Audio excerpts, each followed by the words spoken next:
Hello guys, Art-Teeves here. In this video, I'm going to walk you through the main techniques for animating cartoon-style cannons in 3ds Max. We'll cover animating splines using IK helpers, creating those nice bulging lumps that travel through hoses, and finally animating a soft projectile that splats and spreads out on impact. But let's take it step by step. First thing I do is create a spline. I switch its vertices to smooth, so the bends look nice and fluid. Basically, the points where the spline curves are going to become the control points for our future hose. These are exactly the spots we'll move frame by frame to animate it. Next I duplicate the spline and give it some thickness. Inside the settings you can decide how many sides your cylinder should have and how many interpolation steps. That controls how many intermediate supporting edge loops you get and how smooth the overall spline looks. The closer your polygons are to perfect squares, the better any deformation or animation will behave. I also turn off the caps on the hose, I don't need them here. Important, we don't want to convert this thickened spline into an editable poly. If you do that, it loses all its parametric properties and becomes way harder to tweak non-destructively. In this video, I'll also show alternative ways to control objects, especially when using Path Deform. So I select my original spline and apply the Spline IK control modifier. Inside it, I switch link types to no linking. That prevents creating a full hierarchy of helpers, then hit Create Helpers. Now you will see these invisible cubes appear in the viewport, they don't show up in renders. By moving these helpers around, I can reshape the spline however I want. With that done, I go to the thickened parametric version of the spline, apply a skin modifier, and use those helpers as the bones. Moving the helpers now deforms the thick spline while it stays fully parametric. You can stack modifiers on top of skin, things like edit poly, edit normals, weighted normals, even UV unwrap, as long as you don't collapse anything and turn the whole thing into an editable poly. You can export this setup as an ABC Alembic file to preserve the vertex animation perfectly. This method works really well overall, but it can cause some headaches, especially compatibility issues when going between Max and tools like Rhizome UV. Next up, setting keyframes. I'm not going to cover every animation tool in Max in this short video, there are tons of options. The simplest way is to just turn on Auto Key and move the helpers around on different frames. Max will automatically interpolate smooth motion between your keys. To export this animation to another program or something like Sketchfab, save it as an ABC, that keeps the vertex level animation intact. Now let's make something travel through the hose, say a cannon charge. I create a sphere, scale it down, and position it at the center of the bottom helper. The sphere doesn't need a crazy high poly count, keep it reasonable. I make its diameter just a tiny bit larger than the hose's cross-section, so it will push things outward nicely. To move the sphere along the first spline over a specific part of the animation, I go to the animation menu, Constraints, Path Constraint. In the Path Options rollout, the key parameter is %along-path. With AutoKey on, I scrub through the timeline and manually set different percentage values at different frames. The sphere will smoothly slide along the path between those keys. If you don't want it to snap back to the start at the end of the loop, make sure to keyframe the final position where it stays inside the cannon or the target object.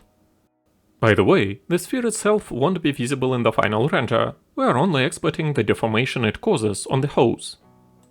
As you can see, moving helpers around and changing the curve of our spline doesn't move the spline away from the sphere. Okay, the sphere is now traveling nicely along the hose. To make the hose actually wrap around and bulge out for it, I select the hose and apply a Wall Select modifier. I switch stack selection level to vertex, since I want the sphere to affect the hose vertices. Then change select by volume to mesh object and pick the sphere from the scene. Next I turn on soft selection and tweak the fall-off curve until it looks pretty. This curve basically defines the shape of our bulging lump on the hose. Finally I apply a push modifier on top and give it a small positive value. That's how far the vertices get pushed outward by the sphere. The cool part is that this works perfectly together with the original spline deformation. The sphere keeps following the path no matter how the spline gets bent or twisted by the helpers.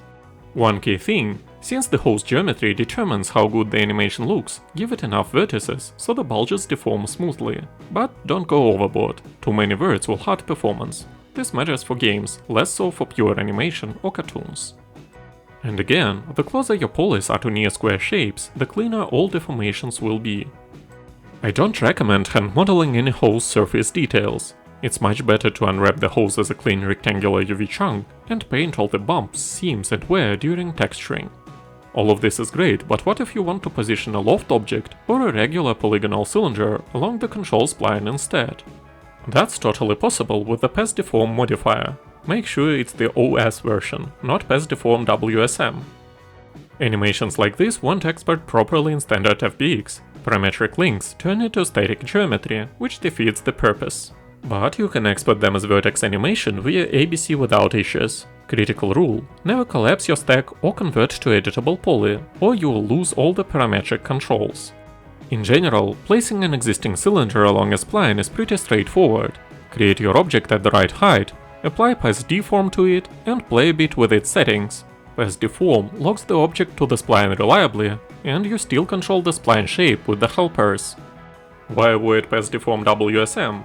Because in the modifier stack it always sits above object space modifiers, so it evaluates after any downstream modifiers you add, which completely breaks the animation cycle. The rest is done the same way we did it in the previous part of the video. This is how the end result works. Last technique for this video: animating the transformation of our soft projectile. The little cartoon cannon I showed at the start was inspired by the porridge gun from Wallace and Gromit. So how do we create that classic splat effect when a soft oat-meat ball hits something? Max has a melt modifier, but honestly, the results are usually terrible and unusable for anything polished. There are paid sim tools like KS Phoenix, but today I'll show a simple stock solution using built-in tools. I start with a cube, apply a couple iterations of OpenSubdiv to round it into a sphere. That's our projectile. I don't use a default sphere because it has trees and poles. Now I want to create a few states of this sphere and move smoothly between them. I duplicate the sphere and apply an FFD modifier to one copy. I squash it flat, especially the bottom part that would hit the target first, to simulate the impact and spread. The more phases you make, the smoother and more convincing the animation gets. Here I'm just showing the principle, but in a real project I'd spend hours fine-tuning every single vertex into the perfect position for each stage.